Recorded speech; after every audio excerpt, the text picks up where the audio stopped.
ব্যর্থতার দায় স্বরাষ্ট্রমন্ত্রীকে নিতে হবে। তিনি তো জাতিকে এখন সংবিধান পড়াচ্ছেন, ওনারা অন্য কিছুতে সময় নাই। কিন্তু তার যেটা মন্ত্রণালয়, সরকারের সমস্ত কিছুর উত্তর উনি দেন। উনি স্বাস্থ্য মন্ত্রণালয় সংক্রান্ত বিষয়ে উত্তর দেন, ক্রীড়া মন্ত্রণালয় নিয়ে সংসদে প্রশ্ন করলে উনি এটার উত্তর দেন, কিন্তু নিজের মন্ত্রণালয়ের ওনার কিন্তু কোনো খোঁজ নেই। উনি বললেন যে জিরো টলারেন্স, কিন্তু আমরা দেখতে পাচ্ছি এগুলো একের পর এক ঘটেই যাচ্ছে। এবং গত 3 মাসে 36 জন নিহত হয়েছে বিএনপির অন্তর্কোন্দলে, এবং এই সরকার আসার পরে এটা সংখ্যাটা 20-এর উপরে। এগুলোর আটকানোর ক্ষেত্রে এবং কিন্তু এই হত্যাকাণ্ডগুলোর ঘটানোর ক্ষেত্রে মানে বিচার করার ক্ষেত্রে স্বরাষ্ট্রমন্ত্রী কী ভূমিকা পালন করেছেন? তিনি কোনো ভূমিকা পালন করেন না। তিনি শুধু একটা মহান বাণী দিয়েছেন জাতিকে যে আমরা পুলিশের পোশাক পরিবর্তন করব। পুলিশ অর্ডিন্যান্সটাকে আপনি বাতিল করে দিয়ে এখন আপনি যেটা করছেন, পুলিশকে শুধুমাত্র আমরা তখন বলতাম অন্তর্বর্তী সরকার আমলে যে পুলিশের কোনো সংস্কার হচ্ছে না, শুধু পোশাক পরিবর্তন করছে। এখন আপনি অর্ডিন্যান্স তো সংস্কার তো বাদ দিয়েছেনই, ওই পোশাকটুকু বাদ দিয়ে আবারও তাকে পুরনো পোশাক নিয়ে আসছেন, এবং এটাকে স্বরাষ্ট্রমন্ত্রী বলেছেন যে এটা একটা ঐতিহ্যবাহী পোশাক। এই পোশাকের মধ্যে রক্তের দাগ লেগে আছে মাননীয় স্বরাষ্ট্রমন্ত্রী, উনি হয়তো ভুলে গেছেন। তা আপনি পুলিশ অর্ডিন্যান্স বাদ করলেন কেন? পুলিশ কমিশন কি সমস্যা করেছিল?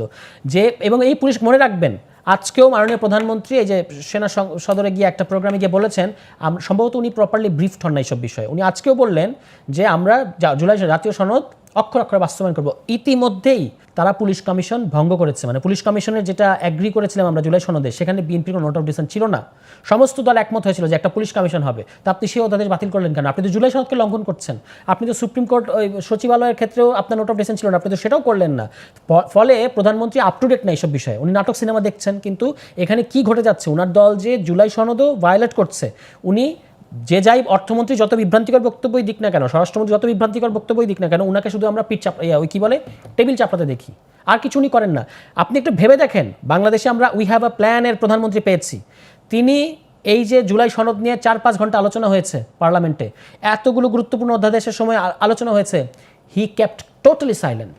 তো আমরা ঠিক আছে, আমরা মিতব্যয়িতা চাই, কিন্তু এরকম নির্বাক চলচ্চিত্রকে আমরা চাই? উনার কোনো বক্তব্য নাই।